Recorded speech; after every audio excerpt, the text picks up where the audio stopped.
FrankenHooker ni filime ngiye kubwira mu kinyarwanda mu kanya gato. FrankenHooker is a dark horror film which I'm going to tell you about.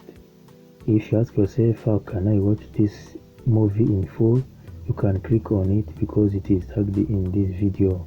It follows Jeffrey Franken, a brilliant but eccentric man whose fiancée Elizabeth is tragically decapitated by a remote-controlled drone he built.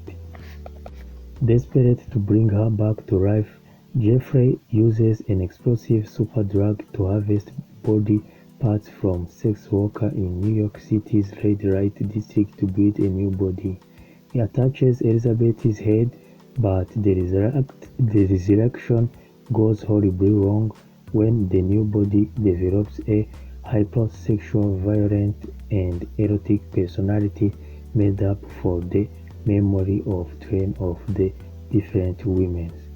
During a birthday barbecue for her father, Elizabeth Shelley's body is mutilated into a toasted human salad by a freak accident involving Jeffrey's remote-controlled lawn mower. Medical school dropout Jeffrey steals Elizabeth's head and decides to resurrect her using fresh premium body parts. Jeffrey travels to steady near-lit street of Manhattan to lure unsuspecting sex workers into a hotel room to harvest their limbs. Using his costume, electrified estrogen-based serum, and waiting for a massive thunderstorm, Jeffrey piece the new body together with Elizabeth's head.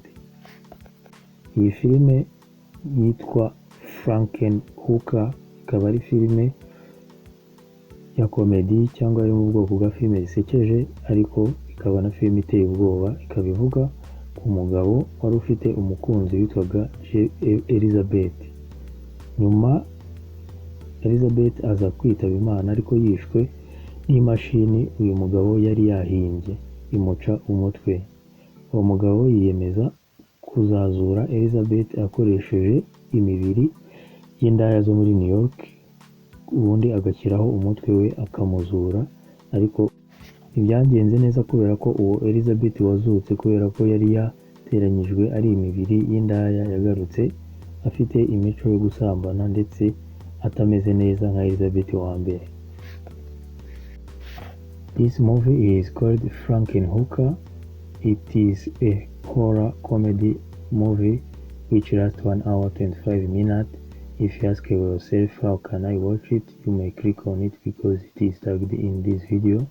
In this movie there are actors such as muri filime bakina amafilime nka Patty Muren, James Lawrence, Joseph Gonzalez, Jennifer Delora, Charlotte Herkmap, Louis Lazer, Shirley Stoller, Ria Chang, Paul Phoenix Montez, C.K. Steffer, Vicky Darnell, Heather Hunter, John Sharon, Jan Saint, Beverly Bonner, David Ripman, Dominic Marcos, Sonia Hasley, Shiri Berman, Herman Auguste, Kimberly Taylor, Judy Graff, Thomas Gagnor, Catherine Gatti, Max Brandy, Ellen Oziker, Suzanne Napoli, Avdin Harum, Richard Casey, Hannibal Oreras, Judy Young, Sandy Corismo, Harry M. Rusimov, James Farley, Jack G. Clark. This movie was released today in 1990. Thank you for your time. If you get a time, you may consider clicking on it and watch it whenever you have time. Thank you. Have a nice day.